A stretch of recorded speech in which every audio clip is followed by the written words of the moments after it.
Hey there, it's Caitlin, Snap-Ed Nutrition Educator here in Waldo County, Maine. Today we're doing all things squash. Be sure to check out the description box below for all the links to all the recipes.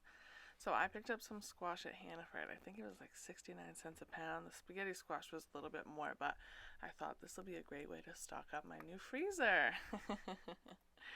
So I'm going to cut the spaghetti squash in half, top and tail it. It's a lot easier said than done. Look at all the stringy bits inside. Alright, we're going to scoop that out and get it going on the oven.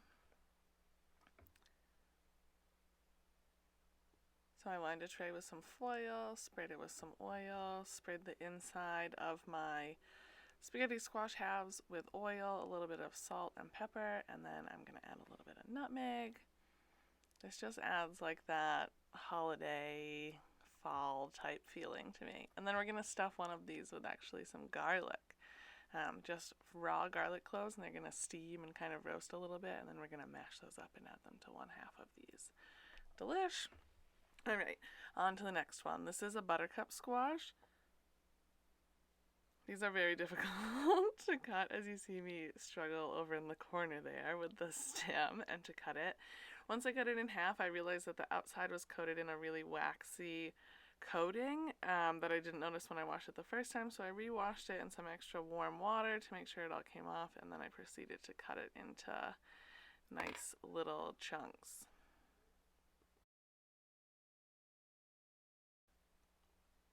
And once that was all sorted, I started to prep my pan. So I decided to make sure that my pan size was correct before I fully committed to it. I know, guys, growth. And then I slowly but surely scooped out all of the little wedges. It was much easier to do it this way, to scoop it out wedge by wedge, than to do the whole thing like jack-o'-lantern style, I thought. So I'm definitely going to carry this trick forward for sure. So then I sprayed it with oil, flipped it, sprayed it with oil again. I really can't tell you how much I love this, like spray avocado and olive oil. Then I added a little salt, a little pepper, a little brown sugar, and then I added some chili flakes. Oh, there's the nutmeg. And then I added some chili flakes to about half of them. Alright, and we're on to the next, just like that. So I peeled and chopped up some butternut squash. The bottom part is very pumpkin-y, so you gotta scoop out all the guts and then cut it up. I tried to just make sure that everything was about the same size so that it all cooked at the same time. That way we didn't have pieces that were raw and pieces that were mush in the same pot. So once those were all added to the pot, I topped it with water, turned on the heat, and cleaned up my mess. Now checking on the buttercup squash, we know it's ready if a fork just goes in it really easily and you can pull it out without the stuff really coming up off the pan much. The stuff in the back was a little the stuff in the back was a little firm, but I knew it was going to warm up because I was going to have it sitting under that tin foil for a little while I finished the rest of my prep dishes. So using a spoon and a fork, I'm just trying to flip everything over and not burn myself. Be very careful here. So yeah, then you start shredding it almost like shredding like pork or chicken or something like that. And it really looks like spaghetti. Spaghetti squash, it's a well-earned name. Just checking in on the butternut squash. We want to make sure that it's not too overcooked. I want to grab 2 cups of it out of there before it gets too mashy. I'm going to use it in a baked good, and I want it to still have a little bit of firmness so that it still offers some stability to our cake later. So I'm going to use a slotted spoon. Is that what those are called? I'm going to strain out about 2 cups. I'm going to overestimate on 2 cups because when it's chopped and in a bowl, it's going to be more than when it's all mashed. Then I got my 2 cups and we're back to bubbling on the stove. So there I am shredding the spaghetti squash. My little guy thought it was so funny that it was called spaghetti squash. He thought I was joking. He genuinely didn't believe me for so long. It was very cute. But yes, kids, it's a real thing. So I'm shredding up that spaghetti squash.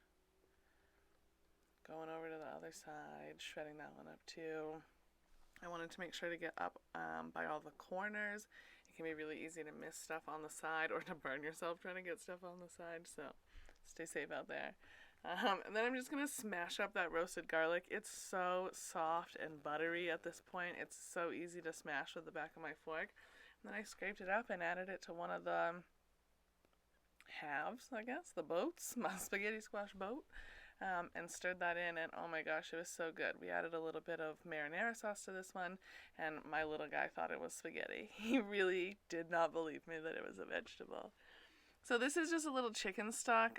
We buy it in, like chicken bouillon, we buy it in bulk, so I just added a couple teaspoons of that to the butternut squash that's simmering over there. We're going to turn this into a soup, so even the liquid that it's cooking in is going to be part of the final product.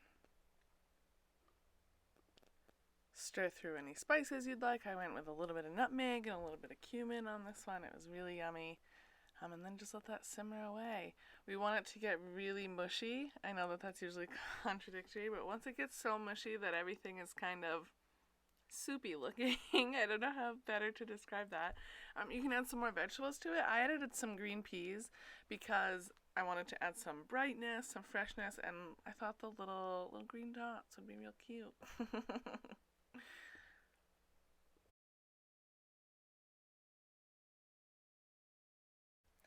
I decided it needed a little more holiday cheer, so I added a little sprinkle of cinnamon, and it just warmed it up so much. It was so delicious. I highly recommend this soup.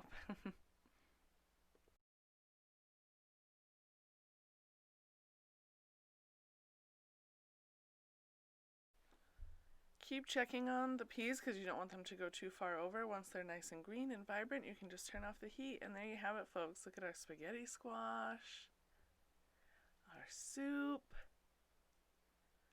See, there's still chunks of the butternut squash, but they've lost their edges. They're not holding shape as well. The peas are lovely and bright and pop in your mouth and add a little texture. And our buttercup squash is perfectly cooked after just hanging out under the tinfoil for a little while. Last but certainly not least is this cake. Check out the description box for the links to all the recipes, but I used mashed buttercup squash instead of applesauce in the muffin recipe down below and made it into one of the best cakes I've ever had. Well, thank you so much for watching. Don't forget, post your creations to social media with the hashtag MaineSnapEd. Comment below and let me know what type of videos and recipes you want to see. Stay safe, wash your hands, have fun with it, and as always, head to mainsnaped.org for more.